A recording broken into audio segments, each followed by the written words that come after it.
Finally বন্ধুরা 2025 সালে 17,000 শূন্য পদে বিএসএফ কনস্টেবলে নতুন নিয়োগের ফর্ম আবেদন শুরু হতেই চলেছে। তোমরা সকলে জানো গত একটা ভিডিওতে আমি তোমাদের বলেছিলাম বিএসএফে 17,000 নতুন করে নিয়োগ করাবে, আর এই খবরটা ভারতবর্ষের পুরো কোনায় কোনায় ছড়িয়ে গেছিলো।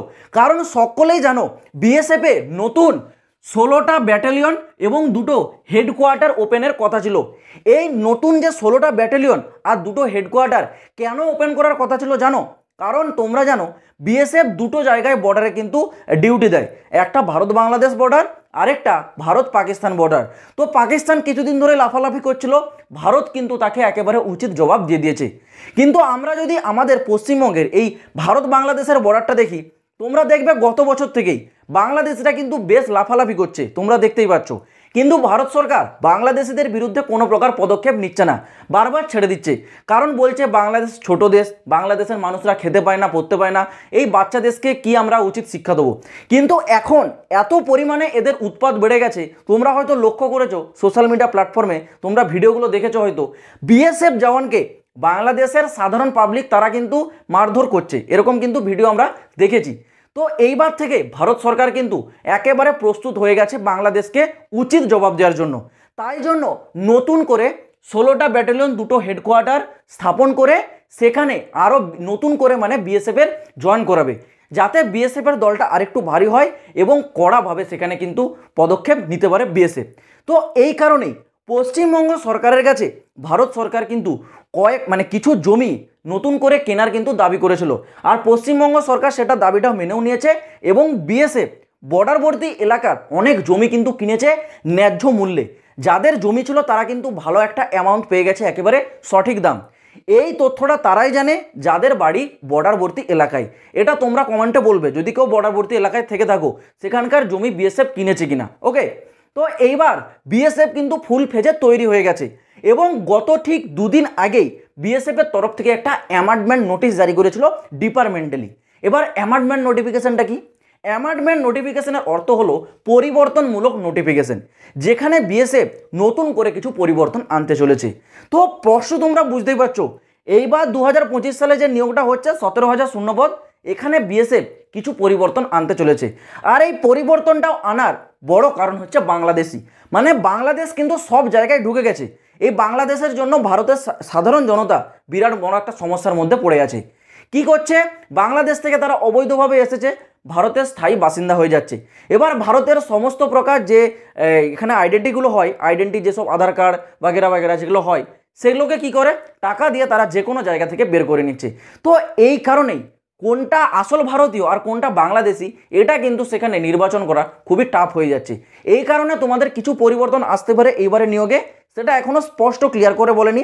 যখন নোটিশটা একেবারে পাবলিকলি জারি করে দেওয়া হবে তখন স্পষ্ট কিন্তু মেনশন করা হবে।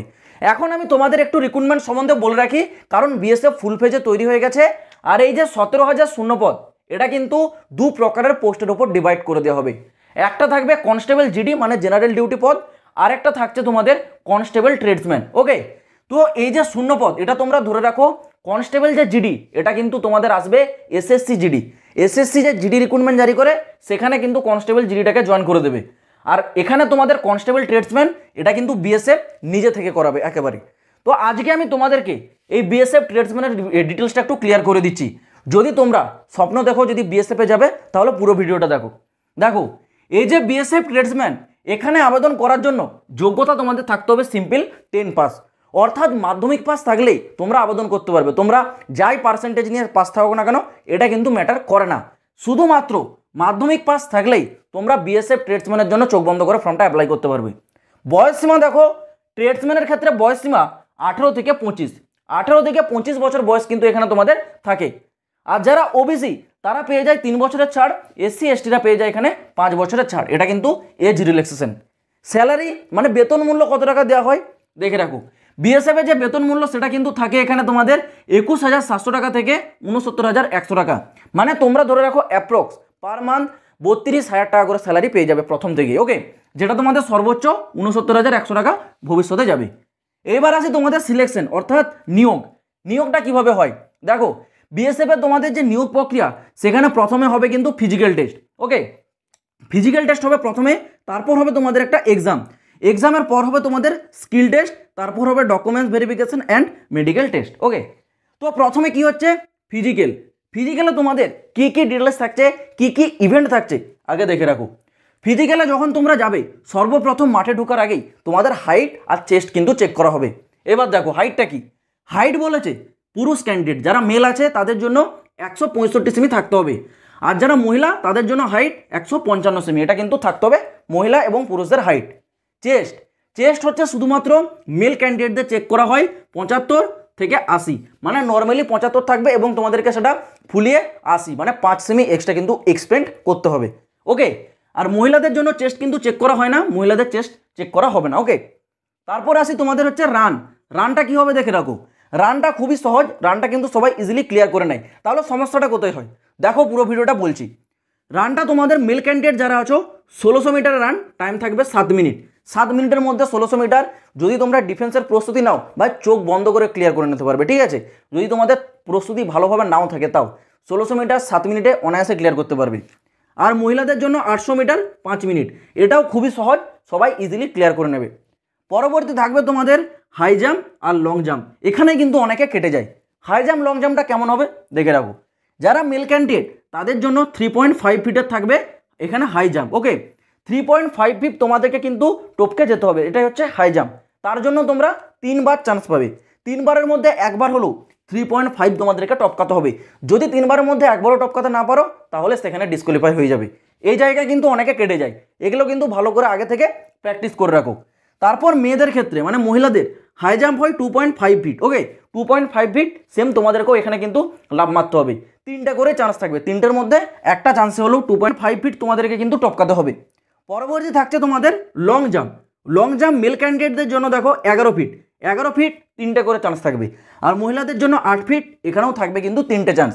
এটা তোমাদের কোনো প্রকার নাম্বার দেবো না ফিজিক্যালে, এগুলো জাস্ট কোয়ালিফাই নেচার থাকবে। নাম্বারটা কিসে থাকবে না এক্সামে, এক্সামটা হবে তোমাদের 100 নাম্বারের, 100 নাম্বার থাকবে, এর ওপর তোমাদেরকে পুরো ফাইনাল মেরিট লিস্ট তৈরি হবে। এখানে যে যত নাম্বার ক্যারি করতে পারবে, এখানে টোটাল তোমাদের 5টা টপিক থেকে 25 করে টোটাল 100 নাম্বারের কোশ্চেন আসবে।